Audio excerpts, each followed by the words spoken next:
Hello दोस्तों, welcome back to my channel mister novel boy. जिन्होंने इस सीरीज़ के पिछले एपिसोड्स मिस कर दिए हैं वो प्लेलिस्ट में जाकर देख सकते हैं, और जो पहले से साथ हैं उनके लिए हम आज का नया एपिसोड शुरू कर रहे हैं। पापा, मैं आ गया। शांगवान फेयुन वाले इलाके का काम हो गया। एक अंधेरे हॉल में जहां सिर्फ कुछ मोमबत्तियां टिमटिमा रही थीं, एक ऊबती हुई आवाज़ गूंजी। एक आकर्षक युवक धीरे धीरे चलते हुए केंद्र की ओर बढ़ा।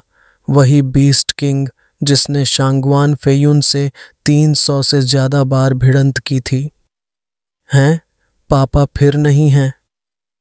पैलेस लॉर्ड 2 हफ्ते पहले निकल गए थे दुनिया की सैर पर।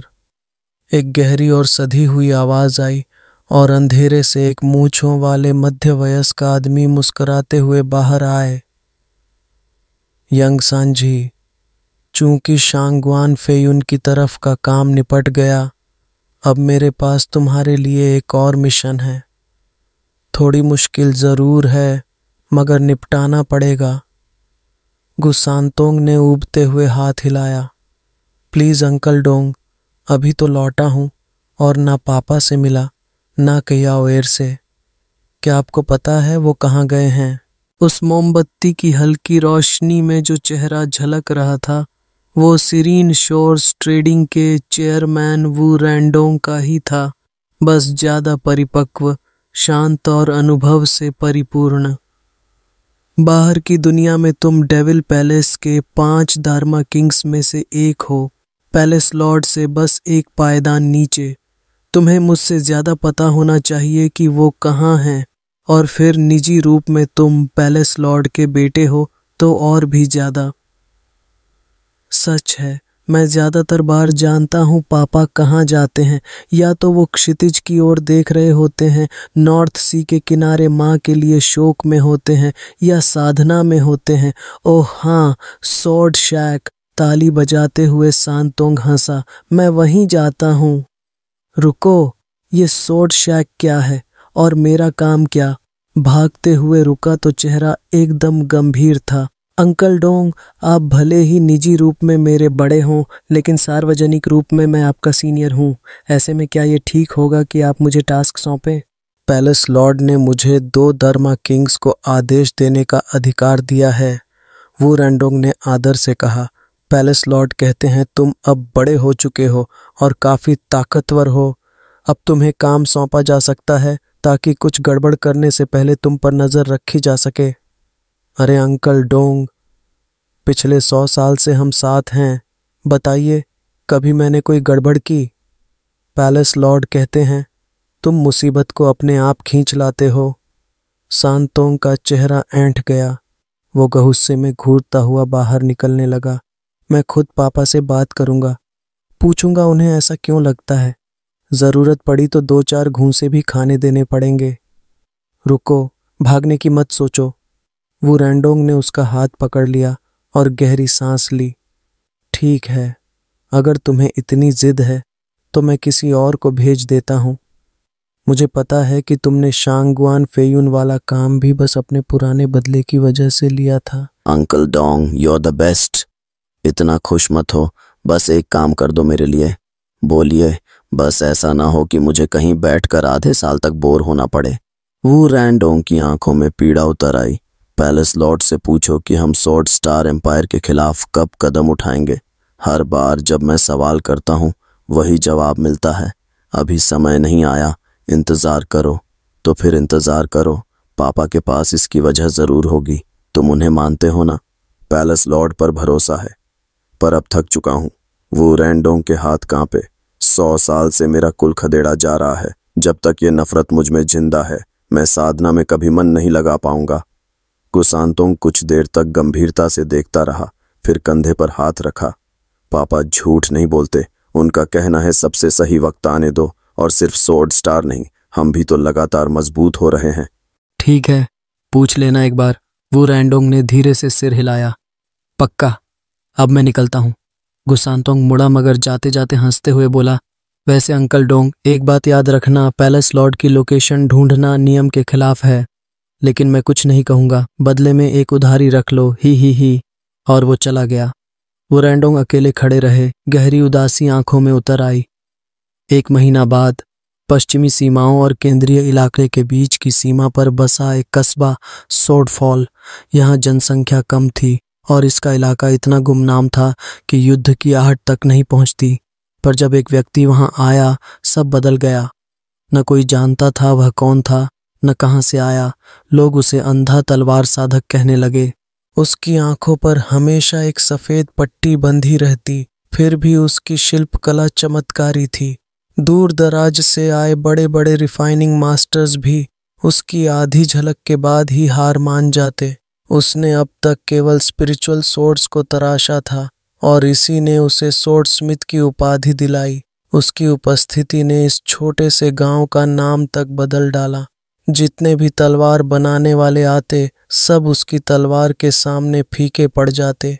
धीरे धीरे बड़े खानदान, प्रतिष्ठित लोग सभी आए, मगर वह व्यक्ति शायद ही किसी से मिलता और जो ज्यादा जिद करता वह कभी वापस नहीं दिखा। अब वो सिर्फ लोकल किंवदंती बन चुका था। सभी में डर और सम्मान दोनों भरकर वह एक छोटे से बांस के घर में रहता था जिस पर लकड़ी की तख्ती लटकी थी। सोर्ड शैक टिन। सैकड़ों लटकी हुई स्पिरिचुअल सोर्ड्स एक साथ हल्का कंपन करती जब एक करीब 16 साल की बैंगनी बालों वाली लड़की उनमें से एक बर्फीली तलवार को छूती। पापा, क्या ये आपकी नई कृति है? इसका नाम आइस्पाइन है। 1 मीटर लंबी, 9.5 किलो वजनी, 5वीं ग्रेड की स्पिरिचुअल वेपन। इसकी धार हमेशा बर्फ जैसी ठंडी रहेगी, जैसे सदाबहार पेड़, इसलिए ये नाम रखा। आंखों पर पट्टी बांधे उस युवक ने मुस्कुराते हुए जवाब दिया, च्याओर, ये तलवार मैंने हेवन सीलिंग सोर्ड की कला को और गहराई से समझने के बाद बनाई थी। सीलिंग उतनी हिंसक नहीं होती जैसे संडरिंग या सोरिंग। इसमें नरमी होती है जो सीधी ताकत के मुकाबले प्रतिक्रिया को साधती है। ये सामने से हमला नहीं करती, बस धीरे धीरे सामने वाले को रोक देती है। इसलिए ये औरतों के लिए सबसे उपयुक्त है। च्याओर की आंखें चमक उठीं। तो पापा, आपने ये तलवार मेरे लिए बनाई थी? वो जुओ फैन कुछ पल रुके, फिर हंसते हुए बोले, च्याओर, जितनी तुम ताकतवर हो, 5th ग्रेड की स्पिरिचुअल वेपन्स तो तुम्हारे लिए सजावट से ज़्यादा कुछ नहीं। और तुम्हारा जो स्वभाव है, तुम जब तलवार उठाती हो तो वो बहुत ब्लंट होता है। तुम्हें तो मर्दों वाली तलवारें ज़्यादा सूट करती हैं। च्याओर का चेहरा फड़क गया। पापा, मैं लड़की हूँ, ज़रा तो शर्म करो। अरे तो इसीलिए तो कह रहा हूँ, तुम पर कोई भारी और सीधी कट करने वाली तलवार ज़्यादा जमती है। तुम्हारे अंदर तो एक मेल ऑरा है। हा हा हा। गुस्से में होंठ फुलाए च्याओर ने तलवार सीने से चिपका ली और घूरते हुए बोली, मुझे कोई फर्क नहीं पड़ता पापा, मुझे ये चाहिए। मैं 100 साल से जिंदा हूँ, लेकिन कुछ साल पहले ही वयस्क बनी हूँ। इंसानों के हिसाब से तो अभी सिर्फ 16 की हूँ। ये तलवार मेरे कमिंग ऑफ एज पर पापा का तोहफा होनी चाहिए। बचपन भी तुम्हारा बड़ा लंबा रहा, पूरे 100 साल। हाँ हाँ, लेकिन तलवार फिर भी तुम्हारे लिए नहीं बनी। मुझे परवाह नहीं, मैं चाहती हूँ बस कम से कम लोगों को तो पता चलेगा कि मैं लड़की हूँ। उससे आसान तरीका भी है, बस हिलना मत। पापा, च्याओर ने नखरे में लंबा सा सुर लगाया और जुओ फैन हंसी से लोटपोट हो गए। तभी उनके बाप बेटी के इस प्यारे पल को एक सुकून भरी कोमल आवाज ने तोड़ दिया। क्या वरिष्ठ ब्लाइंड सोर्ड स्मिथ यहाँ हैं? क्या उनसे मिलने की अनुमति मिल सकती है? अब ये तो किसी जवान लड़की की आवाज लगती है। हाँ हाँ हाँ, जुओ फैन ने मजाक उड़ाया। च्याओर ने पूछा, तो फिर पापा, आप मिलोगे उससे? तुमने मुझे पिछले 100 सालों में कभी किसी मॉर्टल गेस्ट का स्वागत करते देखा है? जुओ फैन ने सिर हिलाया, लंबी सांस ली। अब इन छोटी छोटी बातों से कोई लेना देना नहीं, बस मेरे सोर्ड शैक में शांति हो ताकि मैं इन 4 तलवारों में छुपे रास्तों को समझ सकूं। वो आराम से अपनी बांस की कुर्सी पर टेक लगाकर बैठ गए। च्याओर की भौहें सिकुड़ गईं। पापा, अगर शांति चाहिए तो कहीं और क्यों नहीं चले जाते? आपको दशकों से ब्लाइंड स्वॉर्डस्मिथ के नाम से जाना जाता है और मुश्किल से कुछ ही साल सुकून के मिले हैं। अब कोई और मरने चला आया है तो हो सकता है आगे और पागल लोग आते रहें। हाँ, तो मैं उन्हें भी मारता रहूंगा। मैंने ये जगह चुनी है तो अब क्यों भागूं उनसे? जुओ फैन ने घृणा से कहा। चावेर, उन्हें भगा दो या अगर जिद करें तो मार ही दो। चावेर ने दरवाजे की ओर चिल्लाया। पापा किसी से नहीं मिल रहे, दफा हो जाओ यहाँ से। अरे गांव वाले सही कह रहे थे उस बूढ़े के बारे में। इतना घमंडी है कि बिना जाने हमें भगा रहा है। मुझे तो लगता है जब हमारे नाम सुनेगा तो कांप उठेगा। हाँ। बाहर एक लड़का बदतमीजी से बड़बड़ाने लगा। फिर एक और ठंडी आवाज आई। सिस्टर सिफान, क्या मैं अंदर जाकर उस बूढ़े को खींचकर आपके कदमों में पटक दूं उसके इस अपमान के लिए? ये सब पत्थर से भी ज्यादा बेवकूफ हैं। चावेर ने हंसते हुए तिरस्कार से कहा, पापा, दशकों में हम इन जैसे कितनों को देख चुके हैं, नखरीले, घमंडी और आत्महत्या को तैयार। जो भी हो, अब इनकी बकवास सुनने का मन नहीं है। चलो काम तमाम करते हैं इनका। जुओ फैन अब भी कुर्सी पर आराम से लेटे थे, चुपचाप। चावेर बाहर निकली, तैयार थी खून बहाने को, बताने को कि असली ताकत किसके पास है। लेकिन इस बार लड़की की आवाज गुस्से में थी। चुप रहो, ऐसे बर्ताव कैसे कर सकते हो? लुओ क्लान सम्मान और धर्म का प्रतीक है और लुओ अलायंस पश्चिमी प्रदेशों में करुणा की मिसाल है। हम कभी भी कमजोरों पर जुल्म नहीं करते। अगर पिताजी को यह पता चला तो वो तुम सबकी पिटाई कर देंगे। जुओ फैन एक पल को जड़ हो गए, उनकी भौहें कांप उठीं। चावेर ने उनके बदलाव को महसूस किया और तुरंत रुक गई। उसकी क्रोध भरी आभा गायब हो गई और वह उनकी प्रतिक्रिया का इंतजार करने लगी। सिस्टर सिफान, हम तो बस मदद करना चाह रहे थे। आपने दर्जनों बार ईमानदारी से उनसे मिलने की कोशिश की, लेकिन हर बार निराशा ही मिली क्योंकि वो बूढ़ा यहाँ नहीं था।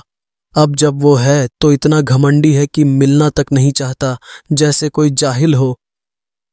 हाँ सिस्टर सिफान, हम तो बस आपकी मेहनत का सम्मान करना चाहते थे और आपको आपकी मुराद दिलवाना चाहते हैं। दोनों ने गुहार लगाई। जुओ फैन के भीतर गंभीरता थी। तो ये लोग क्लान के बच्चे हैं। संयोग ही है या नियति? हाँ, जो भी हो, जैसा व्यवहार चाहते हो वैसा करो। जबरन मिलने की कोशिश गुंडों जैसा ही होगा। लड़की ने उन्हें डांट लगाई और फिर दरवाजे की ओर फिर से निवेदन किया। सीनियर ब्लाइंड स्वॉर्डस्मिथ, मैं लुओ सिफान हूँ। एक बार फिर पूरी विनम्रता से आपसे मिलने का अनुरोध करती हूँ। कृपया इन सफल प्रयासों की खातिर एक बार दर्शन दें। चावेर अब भी दरवाजे के सामने खड़ी थी, जुओ फैन के इशारे का इंतजार करते हुए। जुओ फैन मुस्कुराए, हाथ हिलाया। आने दो, देखना चाहता हूं कि लो क्लान की नस्ल अब कैसी हो गई है। आ जाओ। चावेर ने इशारा किया और बांस का दरवाजा खुल गया। वो वापस जुओ फैन के पीछे जा बैठी। बाहर तीनों ने खुशी में नारा लगाया और भीतर दाखिल हुए। पहला था एक मोटा लड़का, कोई 18 साल का, जिसका चेहरा इस छोटे और साधारण मकान को देखकर घृणा से बिगड़ गया। दूसरा था दुबला लड़का, हाथ में एक भव्य तलवार, सोने और रत्नों से सजी हुई। शायद कोई कुलीन होगा। उसका घमंडी और गुस्से से भरा चेहरा जैसे ही अंदर लटकी तलवारों को देखा, विस्मय में बदल गया और जुओ फैन को देखकर तो उसने सिर भी झुका लिया। आखिरी थी एक लड़की, प्यारी और मासूम। उसके चेहरे पर अभी भी थोड़ी सी बचपने की झलक थी। जुओ फैन को देखते ही उसने झटपट सिर झुकाया और हकलाती हुई बोली, सीनियर। जुओ फैन मुस्कुराए। बाहर तुम्हारी बकवास सुनी, लेकिन इंसानियत बस तुम्हारे अंदर दिखी। उन्होंने उसकी ओर सिर हिलाया। मोटा लड़का भड़क गया। क्या बकवास कर रहे हो बूढ़े? फिर से कहो जरा। दुबले ने हाथ बढ़ाकर उसे रोका और लड़की ने भी घूर कर कहा, चुप रहो वरना पिताजी से शिकायत कर दूंगी। मोटा लड़का शांत हो गया, लेकिन आंखों में जुओ फैन के लिए नफरत साफ थी। बेवकूफ, अभी तक जिंदा हो तो बस इसलिए कि पापा तुम्हारे बड़ों को जानते हैं। चावेर ने उसे घृणा भरी मुस्कान दी। जुओ फैन अब भी चुपचाप देख रहे थे। यह जानने के लिए कि इनका संबंध कितना गहरा है। अगर मामूली निकले। हूफ। मिस, मैंने सुना कि आप लुओ अलायंस से हैं, वही जो पश्चिमी प्रदेशों की 9 सेक्ट्स में है। बिल्कुल, और कौन सा हो सकता है? मोटा लड़का घमंड से बोला। अब डरा क्या बूढ़े? लुओ अलायंस 9 संप्रदायों में सबसे ऊपर है। डबल ड्रैगन मैनर तक हमें सम्मान देता है और तू हमें मिलने से मना करता है। ये तो मौत। चुप रहो।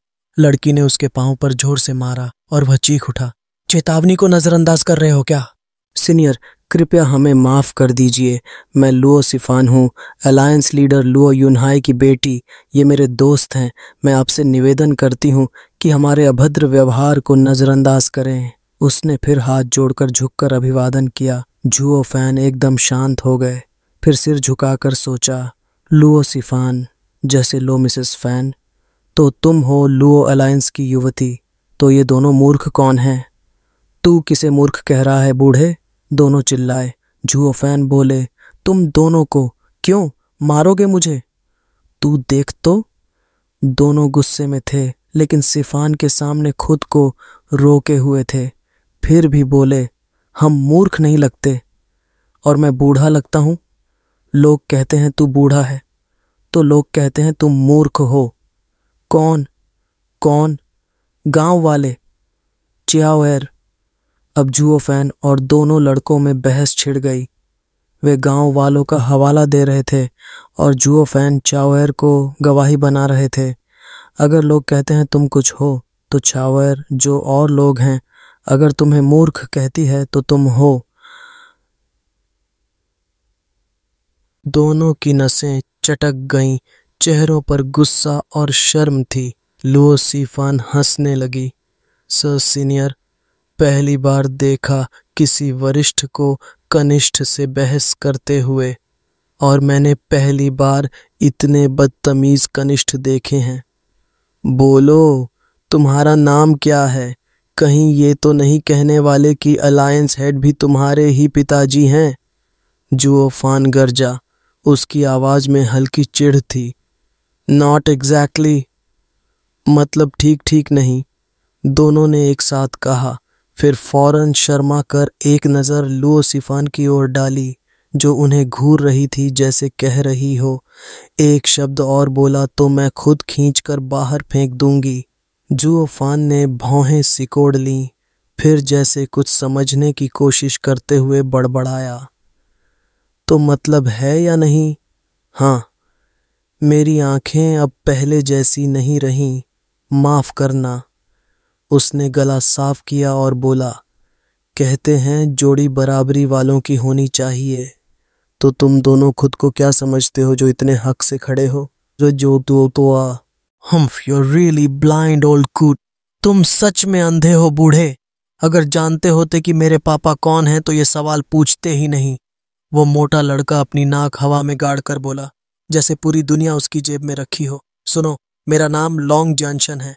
मेरे पिताजी हैं लॉन्ग सिंग्युन, लुओ अलायंस के एल्डर, और मेरे दादाजी, वो हैं लुओ अलायंस के 7 संस्थापक बुजुर्गों में से एक, लॉन्ग यीफेई। जुओ फैन ने बिना रुके नाम पूरा कर दिया। तो मतलब तुम लोग तियान्यू की वेल ड्रैगन पेविलियन से हो? लॉन्ग जॉनसन एक पल को ठिठक गया। क्या बकवास है? वेल ड्रैगन पेविलियन जैसी कोई जगह नहीं है।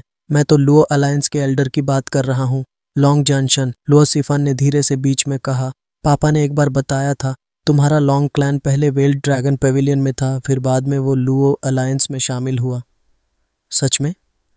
लॉन्ग जॉनसन ने हैरानी से पूछा। मुझे तो कभी नहीं बताया गया। जुओ फैन ने एक थकी हुई हंसी के साथ सिर हिलाया। लो अलायंस का नाम अब इतना गूंजता है कि सारे पुराने नाम बस धूल बनकर रह गए हैं। हा हा हा। तीनों ने उसे थोड़ा अजीब नजरों से देखा। ये बूढ़ा आखिर है कौन? 1 सदी बीत गई और इन नए पीढ़ी के बच्चों को अपने इतिहास का आधा भी नहीं पता। पर ये इंसान, ये सब कुछ ऐसे बता रहा है जैसे कल की ही बात हो।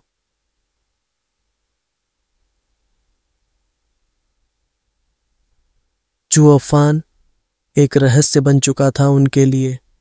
जुओ फैन ने उस दुबले पतले लड़के की ओर इशारा किया। और तुम कौन हो? कहीं तुम भी उन 7 खानदानों में से तो नहीं? मैं सीए नियान्यांग हूँ, सॉर्ड गॉड सेक्ट के ग्रेट वेनरेबल चिए तियानशांग का बेटा। मेरे दादा चिए शाओफेंग लुओ अलायंस के 7 संस्थापक एल्डर्स में से एक हैं। उसने जरा संकोच से परंतु पूरे सम्मान के साथ जवाब दिया। जुओफान के आसपास की रहस्यमयी हवा ने उसे जरा घबरा सा दिया था। जुओफान ने सिर हिलाया।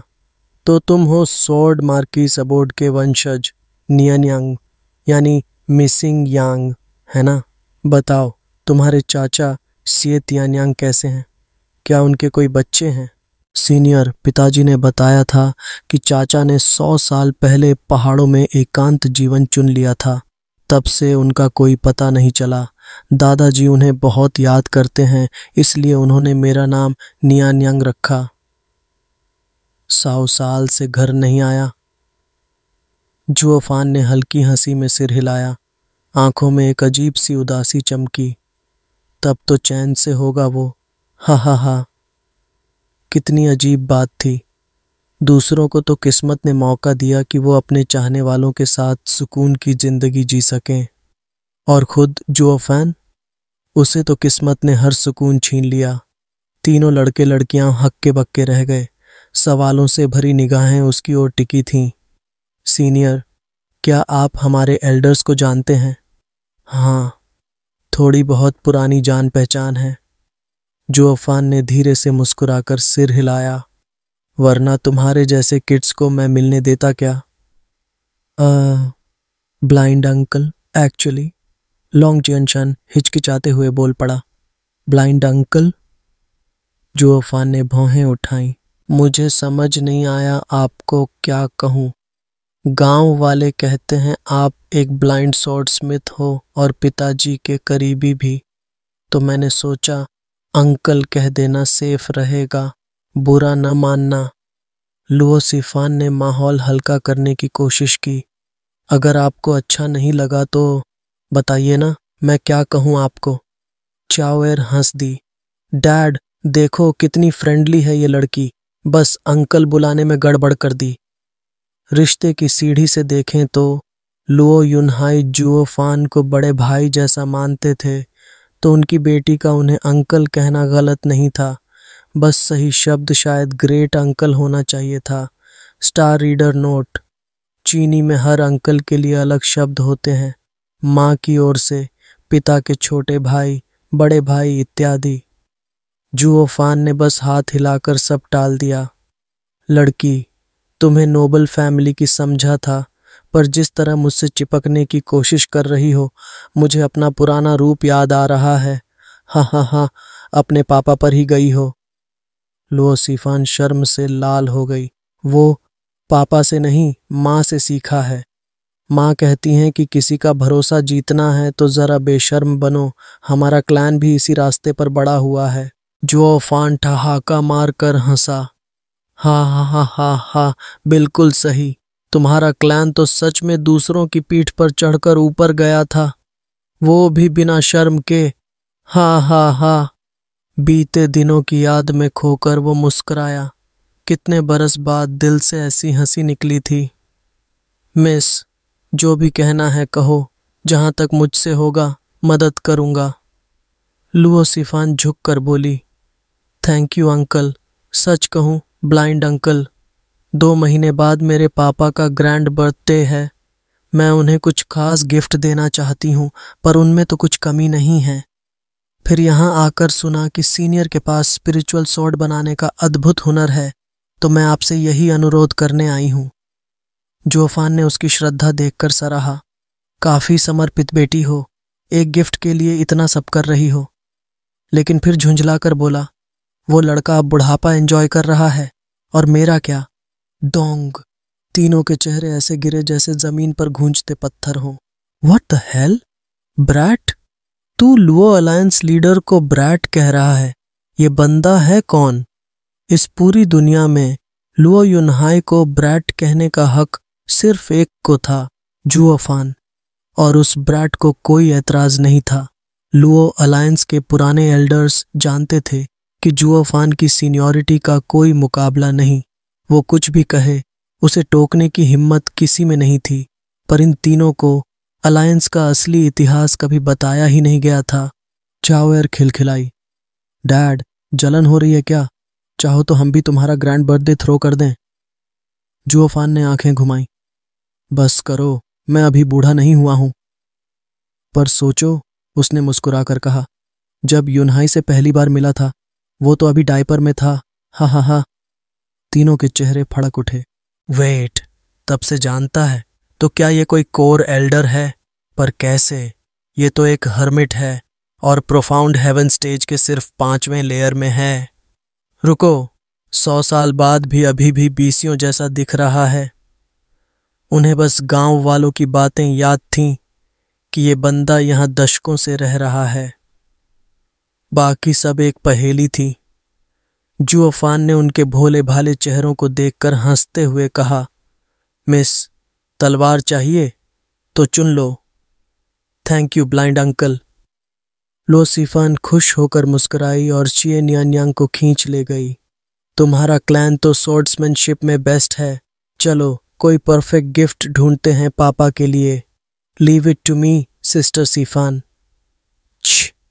लॉन्ग जंक्शन ने नाक चढ़ाई और पीछे पीछे चला। जैसे ही चिए न्यान्यांग ने स्पिरिचुअल सोर्ड्स को करीब से देखा, उसकी आंखों में चकाचौंध सी फैल गई। दिल तेजी से धड़कने लगा। बहुत हो गया घूरना, कोई एक ले लो और निकलो यहां से, लॉन्ग जंक्शन ने चिढ़कर कहा। लो सिफान ने उम्मीद से पूछा, कैसी लगी चिए न्यान्यांग? कोई बढ़िया तलवार मिली? Amazing, simply incredible. एक से बढ़कर एक सोर्ड है यहाँ, बिना किसी एक्सेप्शन के। पर जो सबसे अजीब बात है वो ये फीलिंग है जो मुझे इनसे आ रही है। चिए न्यान्यांग की आंखें चमक रही थीं। ये फर्स्ट ग्रेड स्पिरिचुअल सोर्ड तो 9th ग्रेड वाली से भी कहीं ज्यादा कीमती लग रही है। समझ नहीं आ रहा कि कौन सी चुनूं, फर्स्ट ग्रेड या 9th ग्रेड।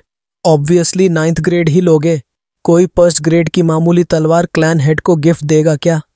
लॉन्ग जंक्शन ने उपेक्षा से कहा, क्या खाक सोर्ड क्लैन से हो तुम? इतनी बेसिक समझ भी नहीं? मेरी मानो तो हाईएस्ट ग्रेड ले लो और चलो निकलो यहाँ से। 9th ग्रेड है ना, वही ले लो और डन। बट मुझे तो फर्स्ट ग्रेड वाली ज्यादा सही लग रही है। बकवास, कभी सुना है कि फर्स्ट ग्रेड 9th से बेहतर होती है? दिमाग ठीक है तुम्हारा? चिए न्यान्यांग दुविधा में था और लॉन्ग जंक्शन चिढ़कर बोला, सिस्टर सिफान, देखा, ये लड़का बस अपने क्लैन की स्वॉर्ड्समैनशिप की डींगे मारता है, पर एक फर्स्ट और 9th ग्रेड का फर्क नहीं समझता। तुमने इससे मदद क्यों मांगी थी आखिर? हाँ, कितना एब्सर्ड। चाहो तो मैं मदद कर दूं तुम्हारी। कोई फर्क नहीं पड़ता कौन सी लोगे, मेरी हर एक तलवार परफेक्ट है, जुओफान ने मुस्कुराकर कहा और उन लटकती हुई तलवारों के बीच चल पड़ा, उंगलियों से एक एक ब्लेड को छूते हुए। तलवार भी इंसानों की तरह होती है, हर एक का अपना स्वभाव होता है, चाहे वो फर्स्ट ग्रेड हो या 9th ग्रेड। हर तलवार का अपना रास्ता होता है। अगर तलवार के साथ सही तरीका या भावना नहीं है तो वो और उसका धारक अजनबी हो जाते हैं, और अगर दोनों एक राह पर चलें तो कमाल की साझेदारी बनती है। चिए न्यान्यांग इसलिए उलझन में है क्योंकि वो सचमुच सोर्ड मार्कीज अबोर्ड का असली वारिस है। हाँ, ये जो फर्स्ट ग्रेड स्पिरिचुअल सोर्ड है, मैंने इसे 3 साल पहले बनाया था। इसमें मेरी 3 महीने की मेहनत है। जब भी मुझे तलवार की राह में कोई नया ज्ञान मिलता है, मैं फर्स्ट से लेकर 12th ग्रेड तक की तलवारें बनाता हूँ, हर बार हर रियलाइजेशन के साथ। इससे मुझे सोर्ड की आत्मा को समझने में मदद मिलती है। और ये 9th ग्रेड वाली बस दिखने में हाई ग्रेड है, पर तलवार के रास्ते में कुछ खास नहीं है, जबकि ये फर्स्ट ग्रेड वाली कल्टीवेशन और एनलाइटनमेंट के लिए कहीं ज्यादा उपयुक्त है। लॉन्ग जंक्शन ने भौहें चढ़ाई। प्लीज, तलवार तो बस एक हथियार होती है, एक टूल। पहली बार सुन रहा हूँ कि कोई हथियार किसी की कल्टीवेशन में मदद करता है। जुओफान ने हल्की सी हंसी के साथ कहा, मैं भी कभी ऐसा ही सोचता था, लेकिन अज्ञानी लोग सच्चाई कभी नहीं देख पाते। तलवार अपने दिल के दरवाजे ऐसे लोगों के लिए नहीं खोलती जो उसे केवल एक औजार मानते हैं। सारी ये तलवार वेपन्स की रानी होती है, उसका भी एक अभिमान होता है। अगर तुम उसे एक दोस्त की तरह नहीं अपनाओगे तो वो भी तुम्हारे लिए कभी कुछ नहीं खोलेगी। यही कारण है कि कई सोर्ड्समैन पूरी जिंदगी तलवार को बस छू कर ही रह जाते हैं, उसकी आत्मा तक कभी पहुंचते ही नहीं। इस रास्ते पर आगे बढ़ने के लिए परसेप्शन, टैलेंट ही नहीं, सिंसेरिटी भी चाहिए। दिल से निभाओ, तभी तलवार भी तुम्हारे साथ चलेगी। तुम तो ऐसे बोल रहे हो जैसे कोई संत हो। तो अब मान लें कि तुम तलवार की राह में बहुत आगे निकल चुके हो, सिर्फ इसी सिंसेरिटी की वजह से। लॉन्ग जंशन की आवाज़ में कड़वाहट घुली थी। जुओफान ने बस हल्की मुस्कान दी। बस थोड़ा सा एवरेज से बेहतर हूँ। Is that so? Long junction ने घमंड से ठहाका मारा। तभी तो हम रेडिएंट स्टेज के पीक पर हैं और आप अब तक प्रोफाउंड हेवन के बीच में अटके हो। समझ आ गया, तुमने पिछली सदी सिर्फ सोर्ड्समैनशिप में ही गंवा दी। कल्टीवेशन तो जैसे भुला ही बैठे थे, इतना कि हम जैसे जूनियर्स भी तुम्हें बहुत पीछे छोड़ आए। उसके चेहरे पर घमंड झलक रहा था, लेकिन छावेर की आंखें अब बर्फ जैसी ठंडी थीं। मन में बस एक शब्द था, मूर्ख। लुओसिफान की नज़रें आग उगल रही थीं। लॉन्ग जियनशान, बड़ों के लिए ज़रा भी सम्मान नहीं बचा तुम्हारे अंदर? वो जुओफान के सामने झुक गई। ब्लाइंड अंकल, कृपया माफ़ कीजिए। ये लड़का कुछ ज़्यादा ही बिगड़ गया है। मैं इसकी ओर से क्षमा मांगती हूँ। जुओफान ने हाथ हिलाकर कहा, नो नीड। ऐसे घमंडी और बेलिजरेंट लड़के मैंने इन सालों में बहुत देखे हैं। फिर उसकी आवाज़ गंभीर हो गई। हाँ, मैं मानता हूँ, बीती सदी का ज़्यादातर हिस्सा सोर्ड कॉम्प्रिहेंशन में ही गया। कल्टीवेशन वहीं की वहीं ठहर गई, पर चॉइस नहीं थी। जब कुछ नहीं जानते थे तब हर आंसर पाने के लिए दोगुनी मेहनत करनी पड़ी। हाँ, एक प्रोफाउंड हेवन कल्टीवेटर को चैलेंज मिला था क्या? नाम बताओ उसका, मैं संभाल लूँगा। लॉन्ग जंशन ने हंसते हुए कहा। लॉन्ग जंशन, बस करो। लुओसिफान ने उसे झिड़का। इस बीच शियनियांग की आंखों में हैरानी भरती जा रही थी। सीनियर, आपकी सोर्ड की समझ इतनी लेट फोकस के बावजूद इतनी ज़बरदस्त है। मैं आज तक किसी ग्रैंड मास्टर की भी इतनी अलाइव स्पिरिचुअल सोर्ड्स नहीं देख पाया। हे। जोफान मुस्कुराया। तेरी आंखें बहुत कुछ देखती हैं जब तू ब्लेड्स में लाइफ को महसूस करता है। हाँ, इन सालों में मैं सिर्फ रिफाइनिंग करता रहा, हर बार नई समझ के साथ बार ग्रेड्स से फिर शुरुआत करता। धीरे धीरे मेरे पास लाखों सोर्ड्स जमा हो गईं और उनमें जान सी आ गई। जुओफान ने गौरव से सिर उठाया। अब ज़्यादा दूर नहीं। अगली ब्रेक थ्रू के बाद मैं उस 100 साल पुराने चैलेंज का जवाब दे पाऊंगा। लॉन्ग जंशन का तिरस्कार तो और खुलकर दिखने लगा। अ प्रोफाउंड हेवन कल्टीवेटर बस अपने शाप दिखने पर ही लगा रहा। अब क्या एक सुंदर कॉर्प्स बनकर लड़ोगे? तुम्हारी तो शक्ल में भी कोई रिफाइनमेंट नहीं है और ऊपर से अंधे हो। किसे इम्प्रेस करने चले हो इस बच्ची जैसी शक्ल से? जुओफान ने ठंडे स्वर में कहा, मैंने जवानी में ही काफ़ी आगे पहुंच लिया था, इसीलिए ज़रूरत ही नहीं पड़ी इसे बदले की। बस समय के साथ यही रूप बना रहा। सेम एज माई पेरेंट्स, लुओसिफान ने हस्तक्षेप किया। अंकल ली और स्टीवर्ट जुगे को छोड़कर बाकी सभी अब भी वैसे ही दिखते हैं जैसे 100 साल पहले। लॉन्ग जंशन हंसा। तुलना भी कर ली। अलायंस लीडर अब सोल हार्मनी स्टेज के पीक पर है और ये आदमी अब भी 30 का ही दिख रहा है। प्रोफाउंड हेवन कल्टीवेशन के बाद भी लगता है सारा ध्यान बस अपनी फेस सेविंग पर लगाया था। बाकी दोनों ने जुओफान की ओर ध्यान से देखा। कल्टीवेशन बढ़ने से उम्र लंबी होती है और चेहरा भी उसी हिसाब से जवान बना रहता है। पर जुओफान दिखता तो अब भी जवान था, लेकिन उसकी पावर, असलियत ये थी कि जुओफान ट्रू सेल्फ आर्ट से अपनी कल्टीवेशन को दबा रहा था। असल में वो सोल हार्मनी स्टेज के पीक पर था। वो जेनेसिस स्टेज तक पहुंच सकता था अगर उसने सारा ध्यान तलवार की राह पर ना लगाया होता।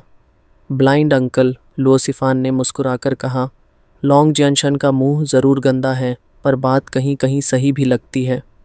अगर आपके सामने चैलेंज है तो आपको अपीयरेंस से ज़्यादा स्ट्रेंथ पर ध्यान देना चाहिए था। ये लीजिए कुछ सेक्रेट स्टोन्स।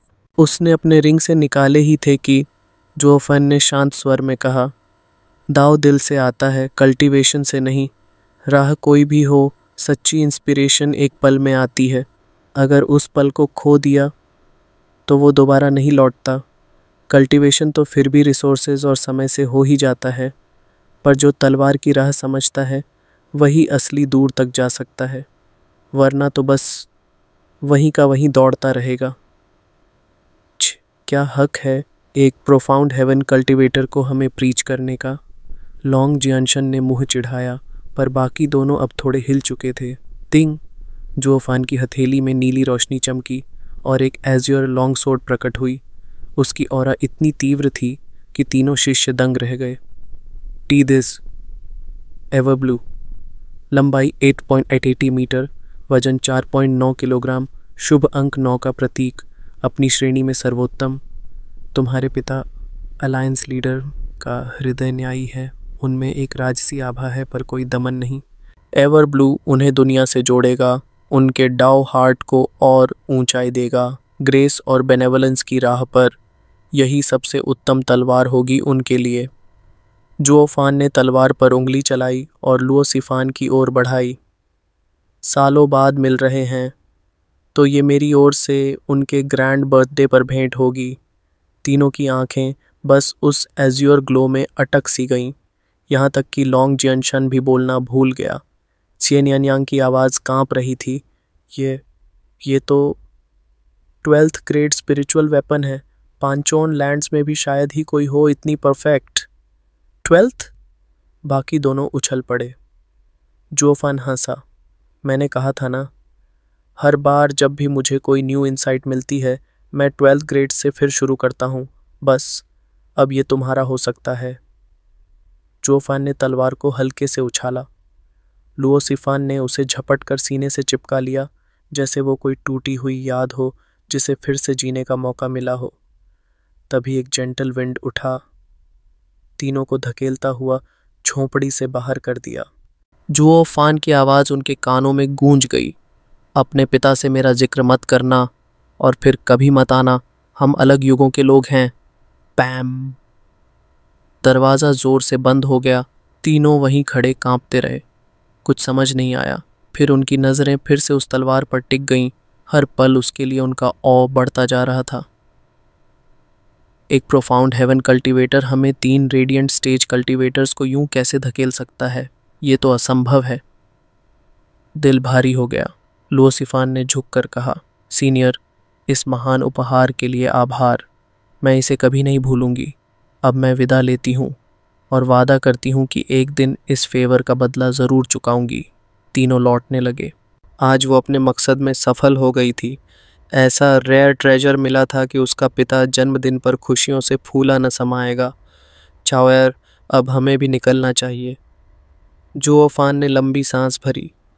चावेर ने धीमे से पूछा, फादर, आपने तो कहा था। जुओफान की आंखों में हल्का सा दर्द चमका। 8 वर्ल्ड विंड टनल्स में आखिरी बस सॉर्ड स्टार इंपीरियल कैपिटल का थंडर पवेलियन बचा है। पूरी 5 लैंड की रिकॉयल अरे बस इसी एक टनल के पूरा होने का इंतज़ार कर रही है ताकि हम सेक्रेड डोमेन लौट सकें। उससे पहले मैं यहाँ की शांति नहीं बिगाड़ना चाहता। चावेर ने चुपचाप सिर हिलाया। तभी हवा में सैवेज एनर्जी की सनसनाहट भर गई।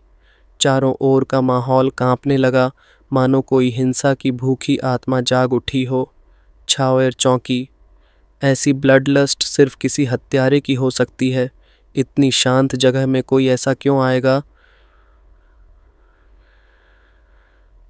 जुओफान की आंखों में चमक आ गई। चावेर, वो नासमझ बच्चे उस नई तलवार को दिखा दिखाकर मुसीबत बुला लाए हैं। जाओ और उनकी मदद करो। चावेर ने कोई सवाल नहीं किया, सिर्फ एक तेज झपट्टा लिया और उड़ पड़ी। उधर तीनों अब भी उसी जोश में मस्त थे, मानो किसी पिकनिक पर आए हों। लड़ते झगड़ते, एक दूसरे से तलवार छीनते हुए, हर कदम पर चीखते हंसते। उन्हें ये पता ही नहीं था, संसार की सबसे कीमती चीज़ अगर दिखा दी जाए तो सबसे खतरनाक निगाहें भी उसी ओर मुड़ती हैं। थी। तुम लोग क्या सोचते हो वो सीनियर कौन था? क्या उसका लुओ अलायंस से कोई नाता है? लुओसिफान अपने नए खजाने को सीने से चिपकाए हुए भी गंभीर बातों में खोई थी। लॉन्ग जंक्शन ने उसका मजाक उड़ाते हुए कहा, अरे छोड़ो, ज़रूर वो तियान्यू में कुछ वक्त रहा होगा, फिर हालात बिगड़ते देख यहाँ आ गया। बस उम्र भर जीकर कुछ बातें सीख ली होंगी। प्रोफाउंड हेवन कल्टीवेटर और हमारे ग्रेट लुओ अलायंस के बीच कोई रिश्ता, ये तो सोचकर भी हंसी आती है। अभी कुछ कहना जल्दबाजी होगी। जेन्यान्यांग की आवाज़ गंभीर थी। मैंने आज तक किसी प्रोफाउंड हेवन कल्टीवेटर को इतनी परफेक्ट तरीके से 12th ग्रेड स्पिरिचुअल वेपन बनाते नहीं देखा। चाहे कितना भी दिल से बनाए, ऐसी फिनेस असंभव है इतनी कम कल्टीवेशन में। कुछ तो गड़बड़ है। लॉन्ग जैनशन ने आंखें घुमा ली। बकवास, प्रोफाउंड हेवन कल्टीवेटर्स तो बहुत मिल जाते हैं। वो हमें अचानक सरप्राइज में पकड़ के धकेल गया, बस इतनी सी बात है। खुद कहा था इस सदी में उसने कल्टीवेशन छोड़ दी थी और सिर्फ तलवारों पर ध्यान दिया। पर भाई, इनसाइट्स तो सिर्फ टॉप एक्सपर्ट्स के लिए होते हैं। वो कौन सा महान है जो इनसाइट्स डीपन करने लगा? हमने ऐसे लोग सिर्फ हमारे अलायंस के 9 वेनरेबल्स में देखे हैं और किसी को नहीं। जेन्यान्यांग फिर भी पीछे नहीं हटा। फिर भी उस ब्लाइंड सोर्डस्मिथ में कोई गहराई है जो साफ दिखाई नहीं देती। लॉन्ग जियानशान ने हंसते हुए कहा, गहराई? वो तो बस हमें बेवकूफ़ बना गया। प्रोफाउंड हेवन स्टेज में एक सदी से अटका है, उसमें कुछ खास हो ही नहीं सकता। लुओ सिफान खामोश थी, पर अंदर ही अंदर सोच रही थी, ये सही है। प्रोफाउंड हेवन कल्टीवेटर शायद ही कभी ऊंचे लोगों के करीब आ पाते हैं। तभी हा, एक 12th ग्रेड स्पिरिचुअल वेपन और एकदम परफेक्ट। आज तो शिकार पर निकला था और किस्मत ने मेरी झोली भर दी। तीनों चौंक गए। एक गंजा बूढ़ा आदमी जमीन पर उतरा, उनकी तरफ घूरता हुआ हंसता चला आया। छोकरी, तुझ में हिम्मत है इस नायाब तलवार को दिखाने की? अब भुगतो लालच की आग में जलने वालों का कोप। अगर अक्ल है तो तलवार दे दे। लुओ सिफान कांप गई। उसने तलवार को और कसकर पकड़ा। तुम हो कौन? नाम बताओ अपना। लॉन्ग जियानशन भी डर से कांपता रहा, पर घमंड नहीं छोड़ा। पता है हम कौन हैं? हमारी तलवार पर नजर डाली, जीने की इच्छा मर गई क्या? बूढ़ा आदमी हंसते हुए बोला, सुनो बच्चों, कांपने के लिए तैयार हो जाओ, क्योंकि मैं हूं bold demon of the western lands, वो नाम जिसने न जाने कितने जलाए और मारे। लो सिफान की आंखें फटी रह गईं। तो तुम वही बॉल्ड डीमन हो जिसके गुनाहों की कोई गिनती नहीं, जो अब तक 9 सेक्स को भी चकमा दे गया? वो यहाँ इस शांत जगह में क्यों? केन्यांग का चेहरा जर्द पड़ गया। अगर ये असली बॉल्ड डीमन है तो ये जेनेसिस स्टेज की 7th लेयर में है। हमारे लुओ अलायंस में भी शायद ही कोई इसका सामना कर पाए। ये बहुत बुरा हुआ। अब समझ में आया? बूढ़ा आदमी हंसा और फिर उसकी गंदी नजरें लुओ सिफान पर जा टिकीं। और हाँ, तलवार के साथ लड़की भी तोहफे में मिल जाए, क्यों ना 2 दिन करीब से जान पहचान बढ़ा ली जाए। ही, क्या बकवास है ये। लॉन्ग जंशन बीच में आ खड़ा हुआ, पसीने से तरबतर होते हुए भी बहादुरी दिखाने की कोशिश करता रहा। पता भी है हम कौन हैं? हमें छूने की सोची भी कैसे? मरना चाहते हो? बूढ़ा हंसते हुए बोला, तो बताओ जरा क्या खास बात है तुम में? डर जाऊं क्या? हा। लॉन्ग जंशन चीखा, सुन ले ध्यान से, हम लुओ अलायंस से हैं और ये हमारे अलायंस हेड की बेटी है। अगर उसे छुआ तो पूरा अलायंस तुम्हारे सिर की कीमत लगाएगा। लुओ अलायंस की यंग मिस। बूढ़ा अब लुओ सिफान को और गौर से देखने लगा। लॉन्ग जंशन ने मुस्कुराते हुए पूछा, अब तो डर लगा? डर मेरे पैरों की धूल नहीं। बूढ़ा और जोर से हंसा। लुओ अलायंस तो बस एक बड़ा सा गुंडों का झुंड है वेस्ट में। मैं तो अगले 4 लैंड्स में चला जाऊंगा, और वैसे भी वो चाहे जितना भी ताकतवर हो, डेविल पैलेस से नहीं टकरा सकते। Devil palace? तीनों के चेहरों का रंग उड़ गया। लुओ सिफान कांपती आवाज में बोली, नहीं, ग्रैंडपा जूगे ने कहा था कि डेविल पैलेस एक छुपी हुई ताकत है जो हाल के दशकों में उभरी है। वहाँ सिर्फ एक्सपर्ट्स भरे पड़े हैं और वो हमारी लुओ अलायंस से कहीं ज़्यादा ताकतवर हैं। पर उन्होंने अब तक कभी वेस्टर्न लैंड्स में हस्तक्षेप नहीं किया। और अब ये बॉल्ड डीमन उसी डेविल पैलेस से है। हम तो मारे गए। टिडे तीनों बुत बन गए। इन लुओ अलायंस प्रिंसलिंग्स को दूसरों पर रौब जमाने की आदत थी और आज वही घमंड उन्हें निगलने वाला था। हुश! 3 हवा के तेज झोंके चले और बूढ़ा फिर से उस लड़की की तरफ बढ़ा। उसकी आंखों में हवस थी। ही, ऐसी फाइन गुड्स कभी नहीं देखी। तलवार भी मेरी, लड़की भी मेरी, हा हा हा। उसने अपना काला हाथ लुओ सिफान के गाल की तरफ बढ़ाया। नहीं, ये क्या कर रहे हो? लुओ सिफान चीख पड़ी, आंखों से आंसू बह निकले। बाकी दोनों चिल्लाए, रुको, हाथ हटाओ, बुज़दिल बूढ़े। हे, मुझे डर्टी बोलकर पूछ रहे हो क्या कर रहा हूँ? बस अपना कर्टेसी दिखा रहा हूँ। हा। नहीं।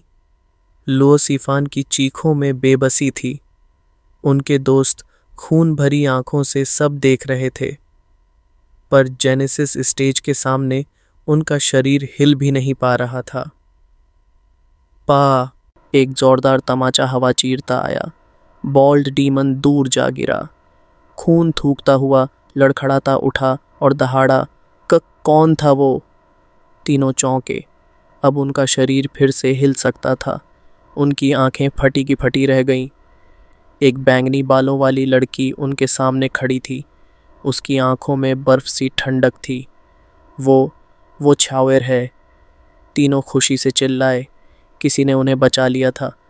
पर असली झटका तब लगा जब उन्हें याद आया कि ये तो उस अंधे सोर्डस्मिथ की बेटी है और उसने जेनेसिस स्टेज डीमन को उड़ाया था।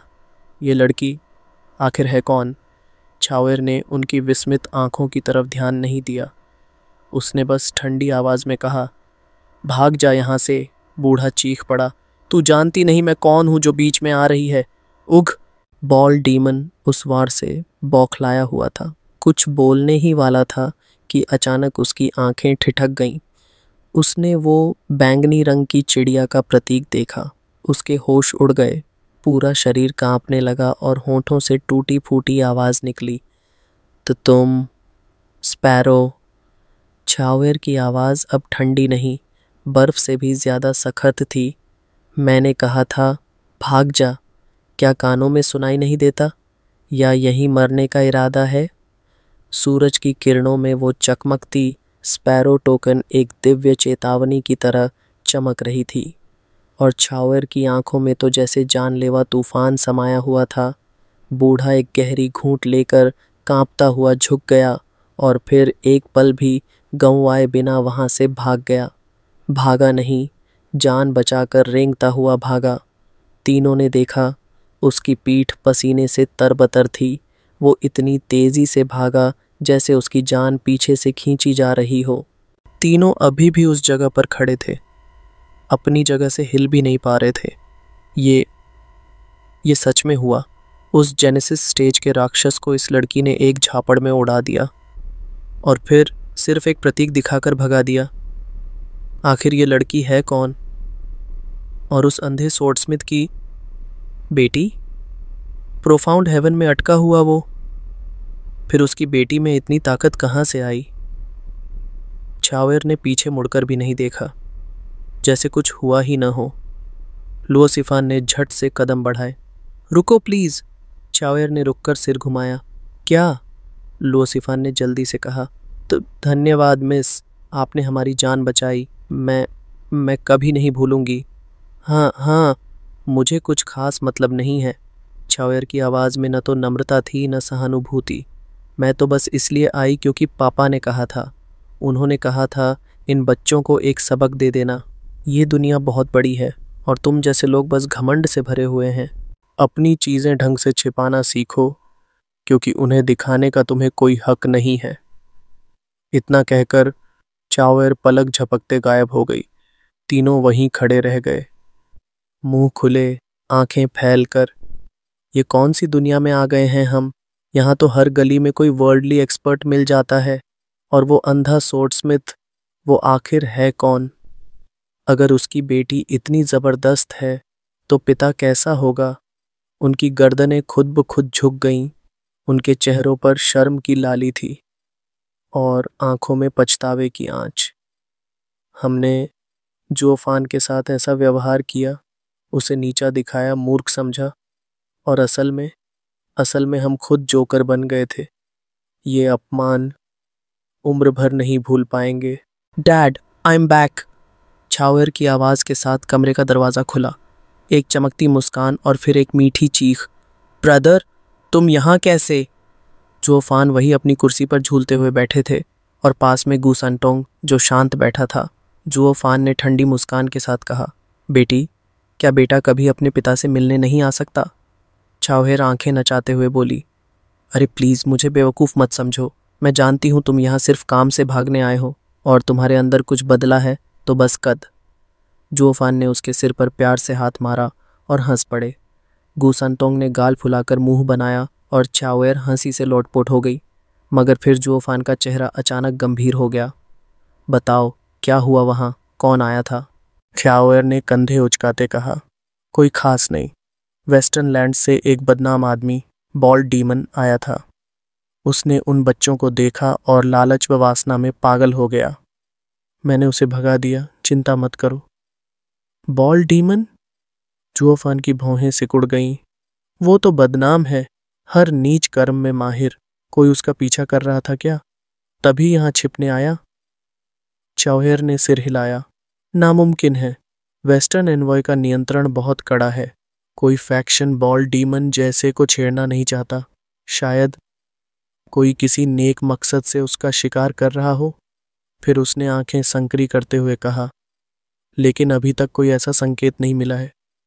जुओफान ने अपनी उंगली ठोड़ी पर रखी। तो फिर वो यहाँ क्यों आया?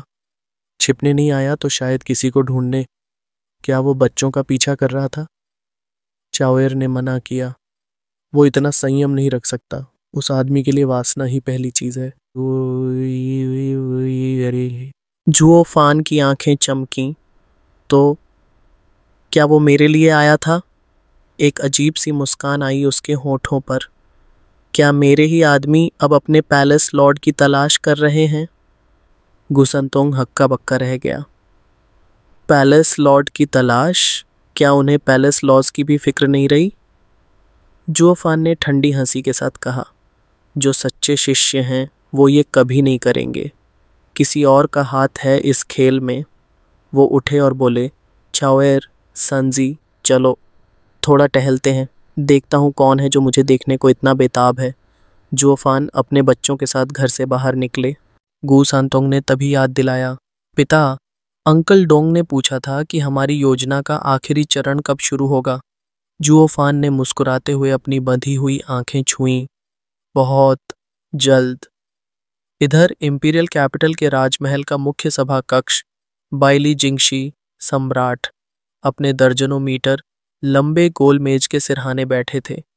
उनके दाएं प्राइम मिनिस्टर बाइली जिंगवे और फिर 9 स्वॉर्ड किंग्स। सिर्फ एक सीट खाली थी और सबकी नजरें उसी पर।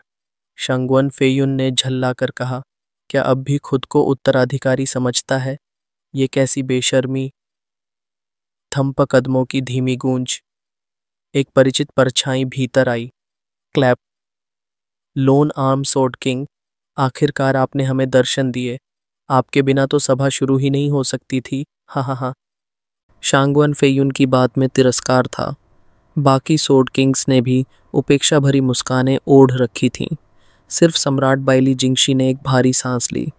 वो आदमी जाकर खाली जगह पर बैठा।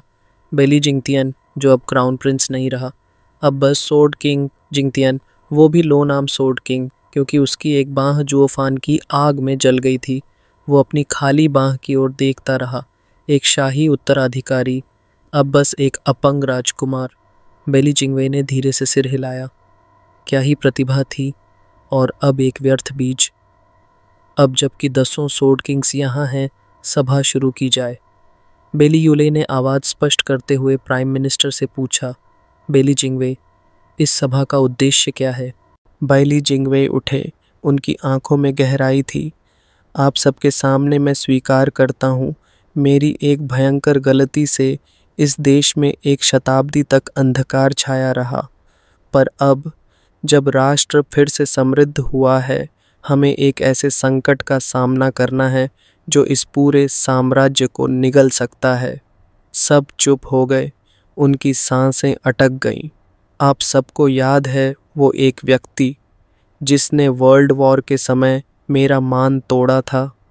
जुओ फान, बैली जिंगतियन ने दांत पीसते हुए कहा। बाकी के चेहरे भी सख्त हो गए। उस नाम से ही बेचैनी फैल गई। बैली जिंगवे ने धीरे से सिर हिलाया। वही आदमी जिसने एक शताब्दी पहले इस देश को घुटनों पर ला दिया। मेरे जीवन का एकमात्र विरोधी जिसे मैं समझ नहीं पाया। मैं उसे खोने का अफसोस करता हूँ, लेकिन दुनिया को उस राक्षस से मुक्त देख दिल को चैन भी है। सब ने सहमति में सिर हिलाया। लेकिन जबकि दानव तो चला गया, उसका जहर अब भी फैला हुआ है।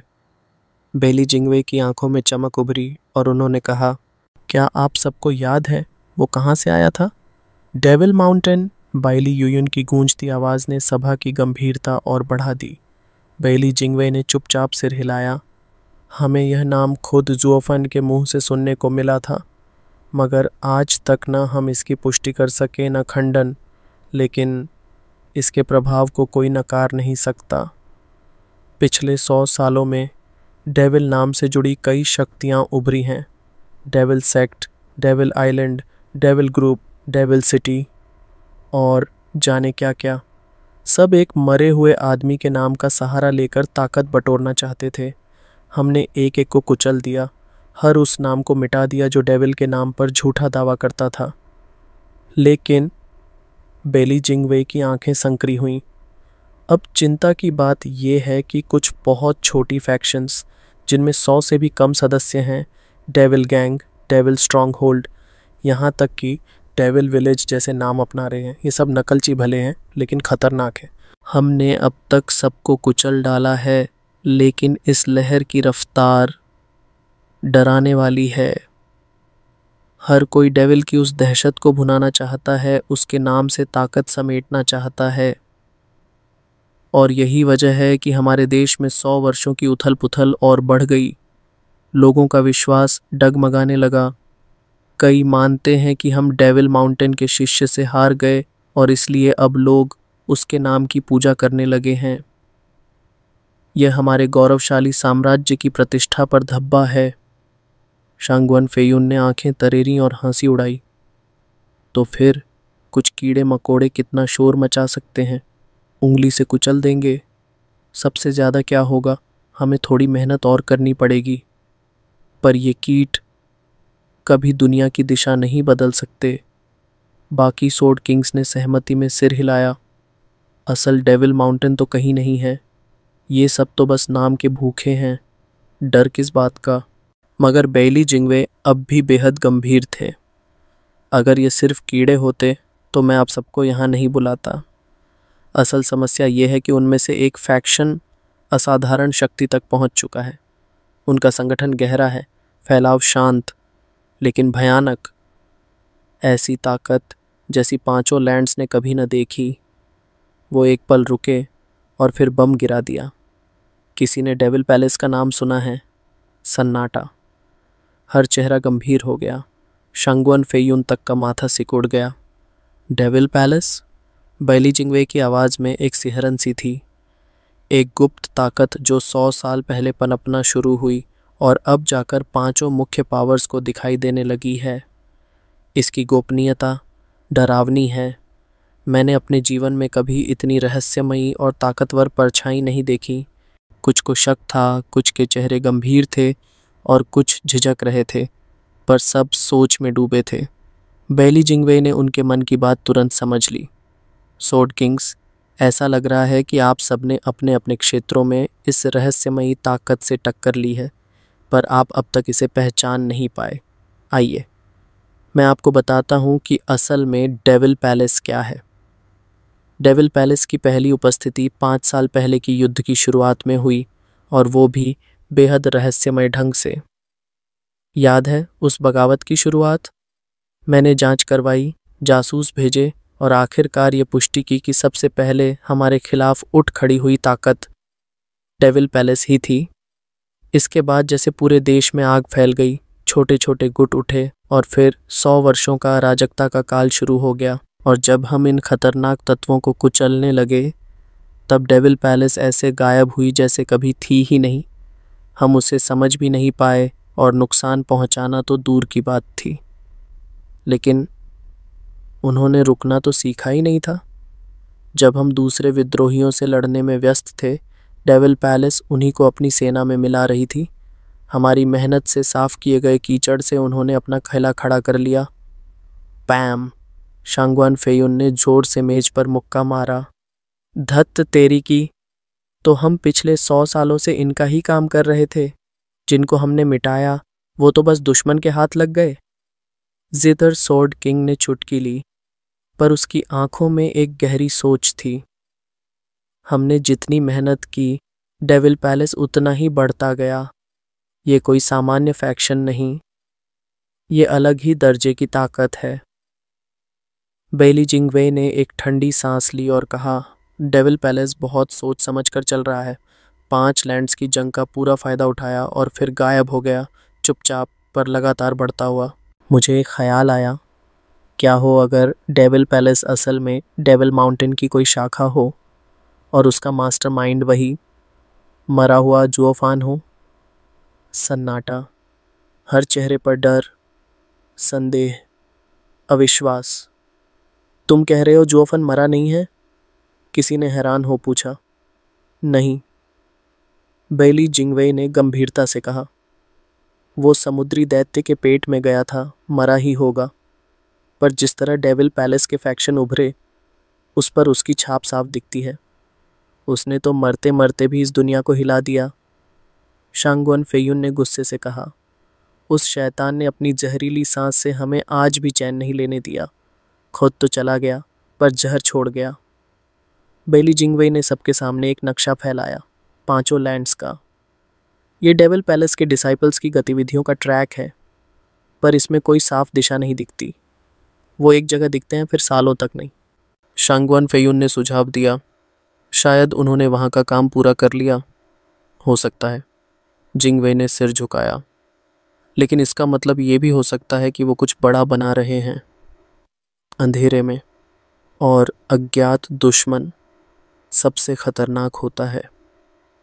फिर जिंगवे ने एक और कागज निकाला, एक संगठन संरचना का चित्र। ये हमने पकड़े गए डिसाइपल्स की गवाही से पाया। डेविल पैलेस के पास पूरी रैंक व्यवस्था है। सबसे ऊपर डार्क डीमन लॉर्ड, कोई नहीं जानता वो कौन है, बस नाम है। उसके नीचे beast, sparrow, power, fire, ice, 5 धर्मा किंग्स, हमारे 9 सॉर्ड किंग्स के बराबर या उनसे भी ज़्यादा ताकतवर। फिर आते हैं सन, मून, स्टार एमिसरीज, जो ज़मीन पर डिसाइपल्स के काम संभालते हैं। और सबसे नीचे हर लैंड के बदनाम हिंसक गुटों के नेता, छोटे मगर घातक। बाइली यूले बिफर पड़े, ये नक्शा कितना सही है। 5 डार्मा किंग्स अगर हम जितने ताकतवर हैं, तो उनका डार्क डीमन लॉर्ड क्या होगा? पेट्रियार्क के बराबर। ये तो पागलपन है। शांगवान फेयुन की आवाज़ में बर्फ थी। 1 महीना पहले मैंने अपने क्षेत्र में कुछ संदिग्ध लोग देखे, बस निपटाने ही वाला था। तभी एक नौजवान आया, 300 चालें मेरे बराबर चला। बाकियों ने उसे बीस्ट किंग कहा। सिस, पूरे हॉल में हलचल मच गई। सबकी सांसें अटक गईं। क्या वो वाकई हम जितने ताकतवर हैं? शांगवान फेयुन ने धीरे से सिर हिलाया। तब मैं नहीं जानता था कि वो युवक कहाँ से आया था, लेकिन अब मैं पक्का जान चुका हूँ, वो डेविल पैलेस से ही था। और भी कुछ है। बेली जिंगवे ने अपनी गंभीर आवाज़ में बात आगे बढ़ाई। इन दिनों एक कविता पूरे देशों में गूंज रही है। In radiant splendor, stars do gleam, their light bathes all in a cosmic beam. But as darkness descends, consuming all sight, the stars' brilliance wanes, fading from height. Yet fear not, for the dawn draws near, a quiet arrival, bringing hope clear. वो पंक्तियाँ जैसे ही खत्म हुई, hall में मौजूद सभी के चेहरों पर एक अजीब ट्विच उभरा।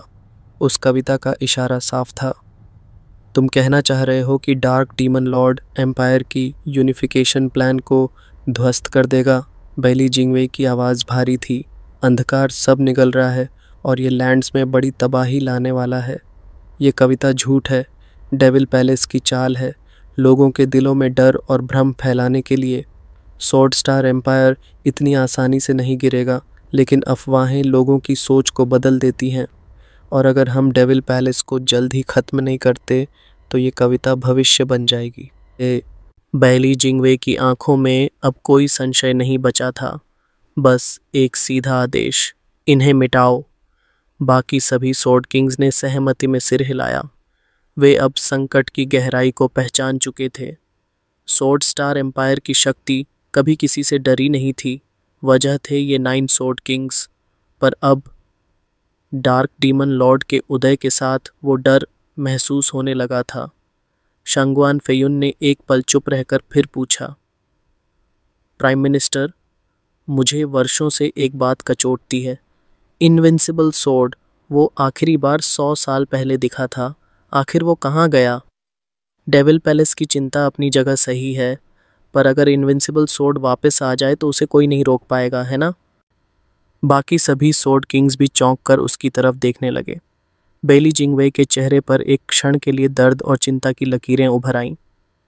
पेट्रियार्क पिछले 100 वर्षों से सिक्लूडेड है ध्यान में, एक ऐसी अवस्था को पाने के लिए जो आज तक किसी मानव ने नहीं पाई। और जब वो ध्यान से बाहर आएंगे तब तुम देखोगे सच्ची अपराजेय शक्ति का जन्म। और उस दिन शायद चाहे डेविल पैलेस हो या डार्क डीमन लॉर्ड, किसी में हिम्मत नहीं होगी एम्पायर की तरफ आंख उठाने की।